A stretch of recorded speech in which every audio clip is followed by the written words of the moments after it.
নমস্কার বন্ধুরা, তোমরা সবাই কেমন আছো? আজকে আমি তোমাদের সাথে একটি দারুণ স্ন্যাক্স রেসিপি শেয়ার করব। আজকের রেসিপি আমার পনির ফিঙ্গার্স। পনির ফিঙ্গার আমি কিভাবে বানাই চলো আজকে তোমাদের সাথে সেটাই শেয়ার করব। ফিঙ্গার করার জন্য প্রথমেই লাগছে আমাদের পনির। তার জন্য আমি 200 গ্রাম পনির নিয়েছি। এরপর আমাদের একটা মশলা রেডি করে নিতে হবে। তার জন্য 7-8টা রসুনের কোয়া নিয়েছি, 2টো কাঁচা লঙ্কা, হাফ ইঞ্চি আদা, কিছুটা ধনেপাতা ও 2টো পেঁয়াজ টুকরো করে কেটে রেখেছি।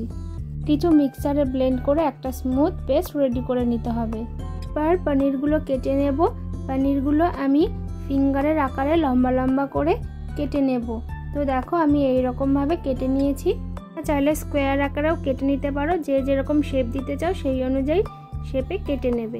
আমার সবকটা পনির কিন্তু সুন্দরভাবে কেটে নেওয়া হয়ে গেছে। এরপর একটা বাটি নিয়ে নেব, তাতে 2টো ডিম ফাটিয়ে নেব। চাইলে ডিমের পরিবর্তে কর্নফ্লাওয়ার গোলা জলও কিন্তু ব্যবহার করতে পারো। এরপর দিয়ে দেবো সামান্য পরিমাণ লবণ, হাফ চামচ গোলমরিচের গুঁড়ো, হাফ চামচ লাল লঙ্কা গুঁড়ো, আর দিয়ে দেব থেকে যে আদা রসুনের পেস্টটা রেডি করে রেখেছিলাম সেটাও 2 চামচ দিয়ে দেব। এরপর দিয়ে দেবো 1 চামচ রেড চিলি সস আর 1 চামচ গ্রিন চিলি সস দিয়ে ভালো করে ডিমটা ফেটিয়ে নেব।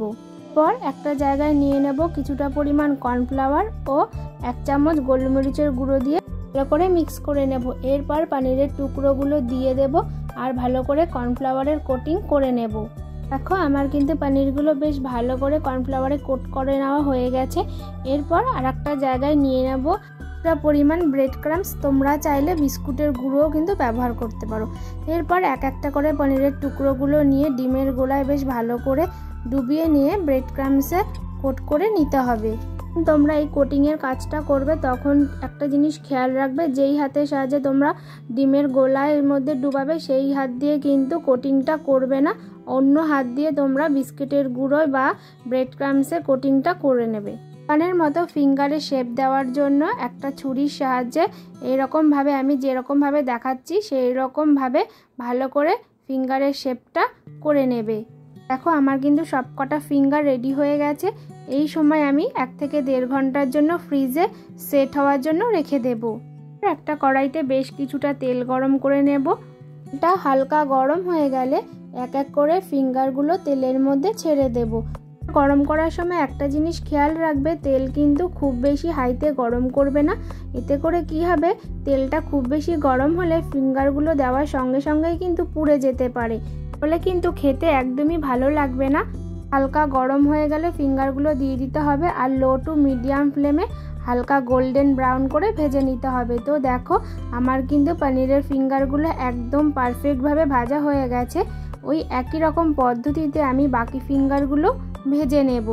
ফিশ ফিঙ্গার তো সকলেই খেয়েছো, একবার এই রকম পনির ফিঙ্গার বানিয়ে দেখো। গরম গরম খেতে কিন্তু দারুণ টেস্টি হয়। বাড়িতে কিন্তু অবশ্যই একবার এই রকম পনির ফিঙ্গার বানিয়ে দেখো। এই পনির ফিঙ্গার সার্ভ করেছি স্যালাড আর কাসুন্দির সাথে। তোমরা চাইলে টমেটো কেচাপের সাথেও কিন্তু সার্ভ করতে পারো।